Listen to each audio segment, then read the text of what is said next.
bawat content ng ating produkto para mas mag-synergize ang bawat isa. At pag sinabi naman natin phytoalkatech, ito naman po yung tumutulong para mas ma-absorb ng ating katawan yung lahat ng nutrient na diniscuss ko sa inyo. Kasi alam niyo po ba, according sa research, kapag pala ikaw uminom ng supplement or any medication, kapag ikaw ay acidic, pag nag-splash ang mga acids inside your stomach, yung ibang nutrient nun ay nalulusaw. Hindi mo na na-absorb because of the acidity. But dahil dito sa phytoalkatech, minoneutralize po niya yung acid inside our digestion para masigurado na lahat ng diniscuss ko sa inyo na laman ng C24/7 is well absorbed by the body. So, ang tanong ngayon, maganda po ba ang C24/7? O kaya lang po, eto may konting warning lang po ha. Ang C24/7, hindi po yan pwede sa mga pregnant women at sa mga lactating mothers because of its resveratrol content. Pero ang good news naman dyan, ang C24/7 po ay ibinigay sa atin ng Nature's Way, yung exclusivity ng distribution dito sa Pilipinas and even US territory. At eto pa, hindi lang po US territory, even Europe territory, tayo lang po ang pwedeng mag-market ng C24/7. Maganda po ba yun? O kaya lang, ang tanong ngayon, paano kung ang pasyente mo or ang kliyente mo ay buntis?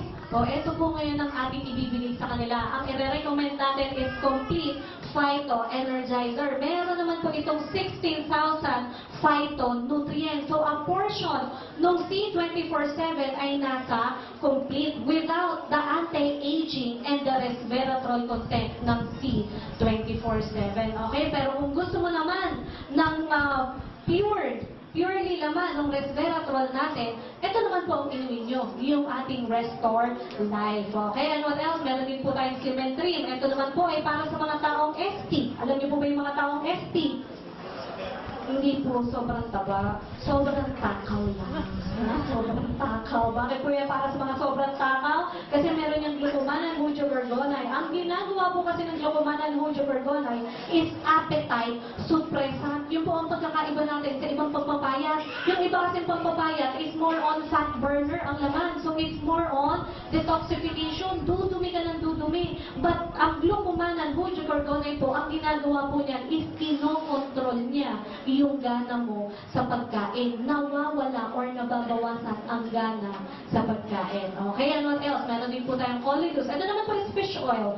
Specifically, omega-3, which is sabi ko nga kanina, it's good for the heart. Pero ito, additional lang po ha, ang omega-3, maganda rin po yan sa ating brain. So maganda rin po ito sa mga pregnant women para yung brain development ng baby mas maganda. At maganda rin po ito, itong colidus na ito sa mga may joint problems. Ano yung joint problems? It's either arthritis or rheuma. And what else? Meron din po tayong Liven. Ano naman po ang kaibahan ng Liven sa ibang kape? Marami kasing kape ngayon. May mga 2-in-1, may 3-in-1, may 5-in-1, may 7-in-1, may 8-in-1, may 10-in-1, may 21-in-1 pa nga. Pero ang tanong ngayon, ano po ang kaibahan ng ating Liven? O, ito po, makinig po kayong maigi.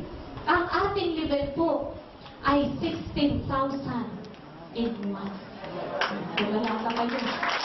16,000. Napakarami naman yan. O, bakit ganun karami? Kasi po, lahat ng laman ng complete ay inilagay po sa ating Liven. Kaya kung ano yung health benefit ng complete, yun din po ang magiging health benefit ng ating Liven. Para ito, para naman sa mga bata, inilaunch po natin ang My Choco. Ano naman po ang kaibahan ng My Choco sa ibang chocolate drink? O, again, lahat po ng laman ng complete, ilalagay lang po natin sa My Choco. Kaya kung anong health benefit ng complete, yun din po ang health benefit ng ating My Choco. Plus, dinagdagan po siya ng pakibasa po.